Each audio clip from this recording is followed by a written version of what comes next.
process costing. Hello all. Let's do a comprehensive problem for process costing. As always, our first step is to get familiar with the information in the problem. FGCU Beverages Corp uses the weighted average method in its process costing system. It makes soda, and it makes the soda in two stages. Water, sugar, and soda extracts are added and blended in the processing department. Once the soda is done, it's then bottled and packaged for shipping in the bottling department.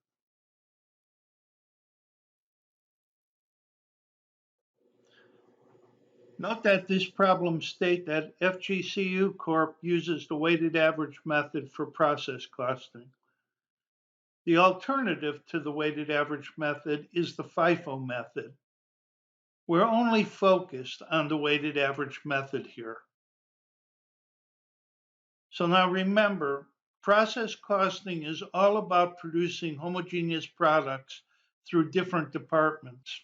For this problem, soda manufacturing will start in the processing department. Once things are done in the processing department, the product will move over to the bottling department.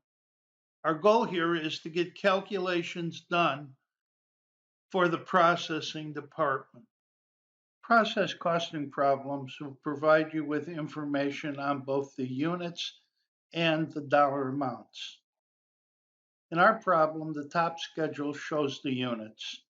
So we have a beginning work in process inventory that has 15,000 units in it, of which are 80% complete with respect to materials needed and 75% complete with respect to conversion. Remember, conversion refers to direct labor and manufacturing overhead. On the other hand, work in process ending inventory has 55,000 units in it, which are 75% complete with respect to materials and 25% complete with respect to conversion. During the period, we started into production 200,000 units, and we completed and transferred out to the bottling department 160,000 units. So if we take our beginning inventory of 15,000 units and add what we started during the period of 200,000 units, subtract what we completed and transferred out of 160,000 units, we'll get our ending inventory of 55,000 units. So we take our beginning, we add what we produce, subtract what we completed, and we get our ending inventory. The second part of the schedule shows our cost. It shows that our beginning work in process inventory had $32,375 worth of materials and had $20,625 of conversion cost. The cost added during the period for materials was $350,000, and for conversion, $240,000. So at this point, we have the units and we have the dollar amounts. We can continue on and solve our problem. The first question asks that we calculate the processing department's equivalent units of production for materials and conversion for the current period. So in process costing, your first step will always be to determine the equivalent units of production. So the equivalent units of production is a key concept that you need to understand. The equivalent unit of production is made up of two parts. Those units which have been totally processed and are transferred to the next department, plus those units that remain in work in process inventory because they are partially completed with respect to material and or direct labor and manufacturing overhead. In our case, The transfer to the next department included 160,000 units. So in the cell under materials, we're going to enter 160,000 units. And under conversion, we're going to enter 160,000 units.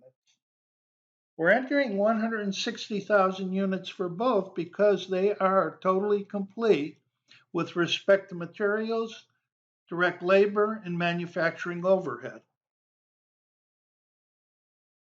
So for those goods completed and transferred out, we will always enter the total amount. For units remaining in work in process, we multiply the units still in production, which is the ending inventory, by the percent completed for both materials and conversion costs. So in our case, for materials, we'll enter 55,000 because that's the ending inventory, multiply it by 75% because that's how much it's completed with respect to materials.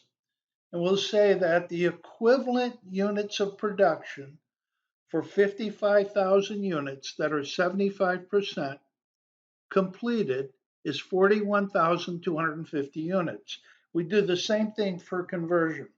We multiply 55,000 units from the ending inventory by 25% complete, and in this case, we'll get 13,750 equivalent units produced. So to get the total equivalent units of production for the current period, we add the amount transferred out plus the equivalent units in the ending work in process inventory. For materials, we'll add 160,000 units to 41,250 units and get 201,250 units. For conversion, we'll add 160,000 units to the 13,750 units, and we'll get 173,750 units. Those amounts represent the total equivalent units of production for the period. Now that we know the equivalent units of production, we can move on to the second question. The second question asks that we calculate the processing department's cost per equivalent unit for both materials and conversion for the current period. So the key concept here is cost per equivalent unit.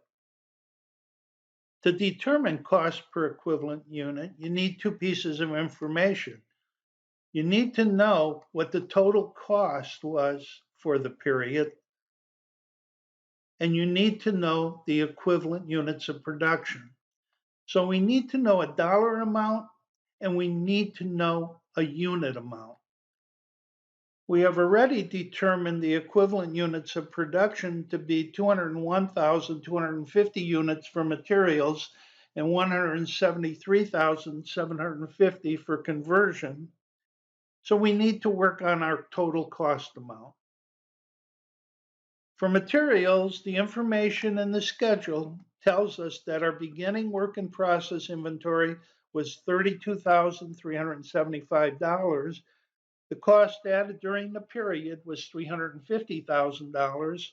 So we add those two numbers up and we get a total cost for materials of $382,375.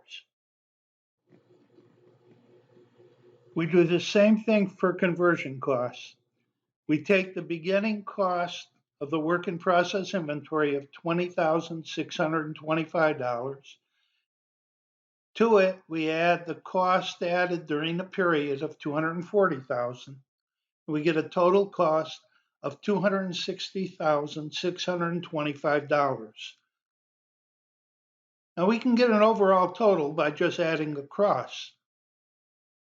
For the beginning work in process inventory, we add the material cost of $32,375 to the conversion cost of $20,625 to get a total cost of the beginning work in process inventory of $53,000. Cost added during the period for materials was $350,000. For conversion, it was $240,000. Adding those two together gives us $590,000. Adding the beginning work in process inventory of $53,000 to the cost added during the period of $590,000 gives us a total cost of $643,000. Now that we know our cost amount, let's determine the cost per equivalent unit. For materials, we'll take the total cost of $382,375 and divide it by the equivalent units produced of 201,250 to get a cost per equivalent unit of $1.90.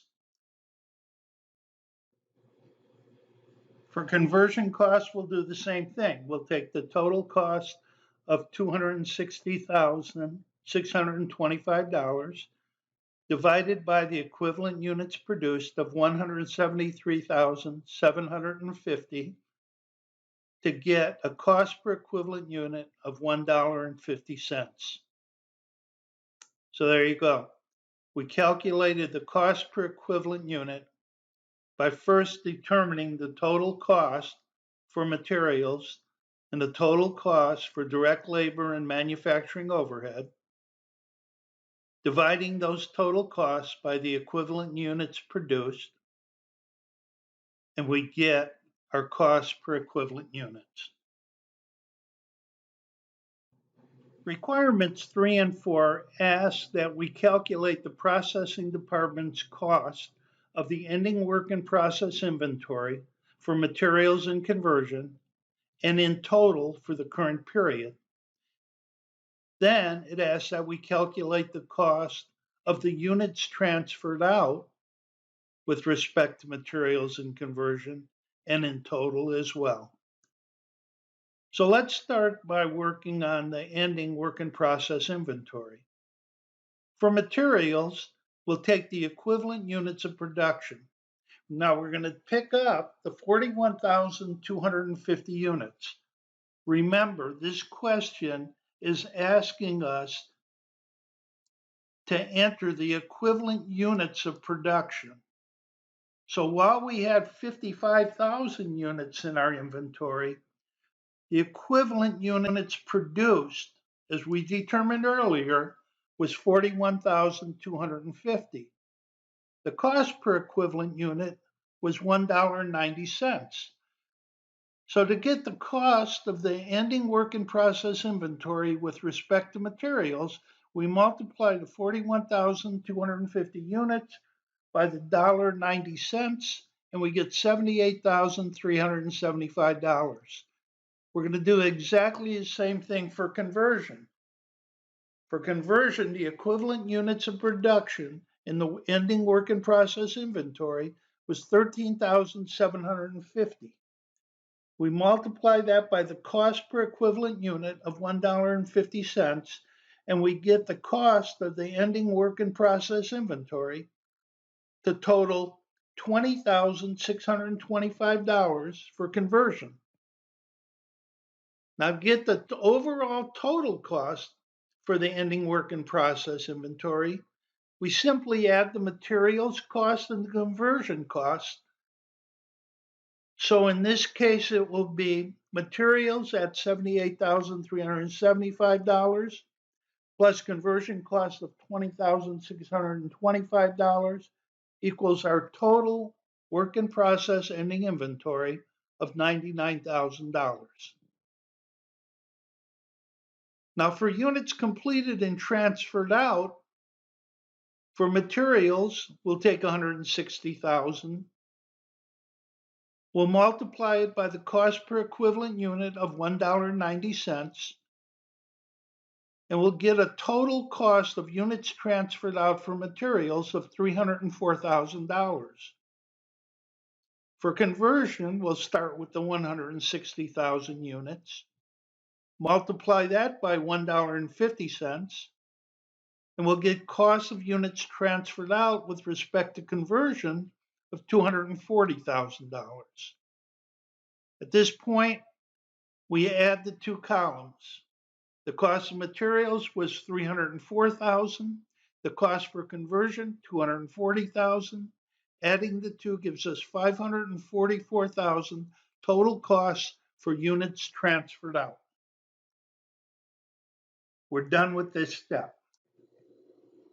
Now that we know the cost of everything for the period, and we know how we allocated the costs between work in process and goods transferred out, it's time to reconcile those two numbers. We want to make certain that the total cost to be accounted for the period equals the total cost accounted for. To do this, we do a cost reconciliation. The cost reconciliation starts with the cost to be accounted for. The cost to be accounted for is made up of two components.